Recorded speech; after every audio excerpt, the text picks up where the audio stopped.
Assalamualaikum warahmatullahi wabarakatuh.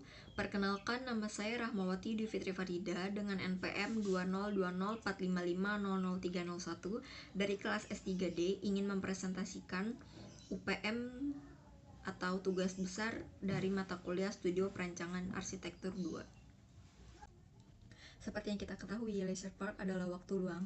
Biasanya waktu luang erat dengan rekreasi. Merespon hal tersebut, saya merancang sebuah leisure park yang terletak di pusat kota. Dalam merancang leisure park ini, saya melakukan studi presiden dan tipologi ke beberapa leisure park. Di antaranya Taman Lapangan Banteng yang terletak di Jakarta Pusat. Taman ini merupakan karya dari arsitek Yoriantar yang dibangun pada tahun 2017 dari Taman Lapangan Banteng. Saya mengadopsi dan memodifikasi dari desain amphitheater yang dengan megah membentang mengelilingi patung pembebasan Irian Barat.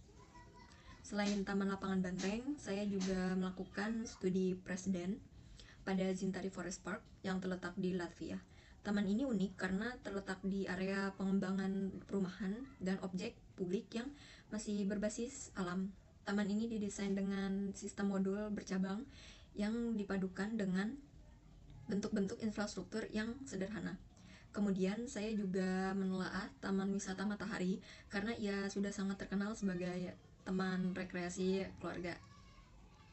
Lokasi perancangan saya ada di persimpangan Jalan MT Haryono dan Jalan Maijen Sutoyo, dekat dengan Cawang Uki. Site memiliki luas kurang lebih 5.158 meter persegi dengan ukuran kasarnya 82 x 69 meter. Site cenderung berkontur datar dilalui dua musim, yaitu musim penghujan dan kemarau. Lalu arah bangunan hampir sejajar dengan matahari dari timur. Oleh karena itu, masa bangunan didesain dengan menghadap utara dan selatan agar cahaya yang dapat masuk dengan optimal. Selain itu, faktor site yang berada di jalan besar kota menyebabkan tingkat polusi udara maupun suara sangat tinggi.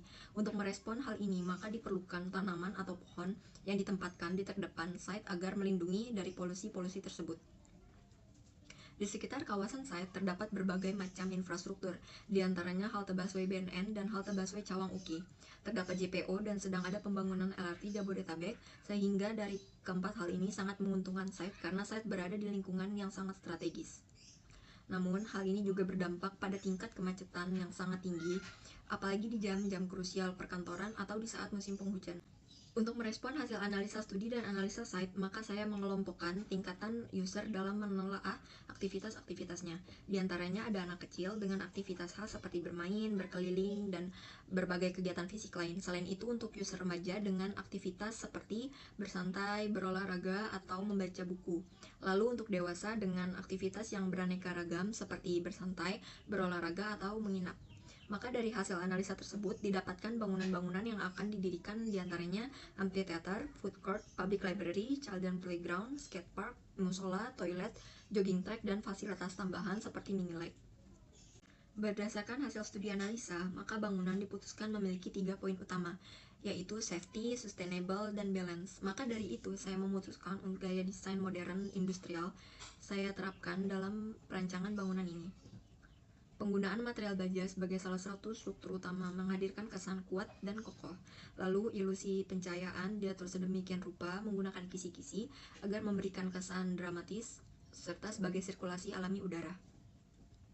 Dalam perancangan gubahan massa, bangunan dirancang dengan konsep integrated design, di mana massa bangunan terkoneksi dengan bangunan tertentu untuk memudahkan user dalam mengakses bangunan-bangunan lain.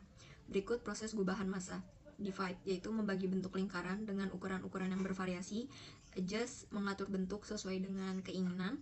Extrude, mengosongkan bentuk. Dan reduce, mengurangi massa. Berikut adalah blok plan-nya. Bisa kita lihat bahwa lokasi site sangat strategis karena terletak di persimpangan jalan kota. Lalu ada site plan yang diisi dengan entrance, parking area, amphitheater, hotel, food court, public library, musola, skate park, children playground, dan toilet. Pertama ada Dena Amphitheater dengan panjang lengkung 58,9 x 12,5 meter. Di sini saya memberikan lubang-lubang sebagai tempat untuk pohon dari bawah bisa tumbuh menembus amphitheater, sehingga nantinya daun-daun dari pohon tersebut sebagai penendu alami. Sementara di dasar amphitheater ada kolam yang tidak dalam. Di sini kolam berfungsi sebagai penambah kesan megah dan pembatas area. Sementara di depannya terdapat skate park dan children playground.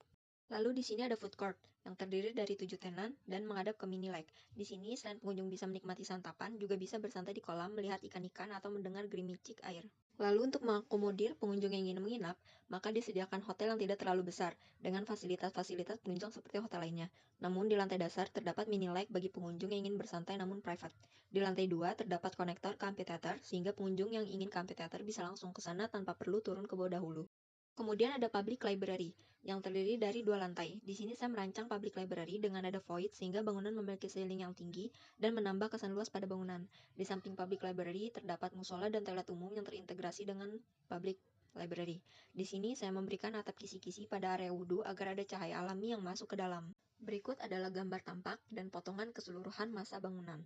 Kemudian ada detail tangga dari beton dan ada sketsa perspektif eksterior dan interior. Sekian presentasi dari saya, kurang lebihnya mohon maaf. Wassalamualaikum warahmatullahi wabarakatuh.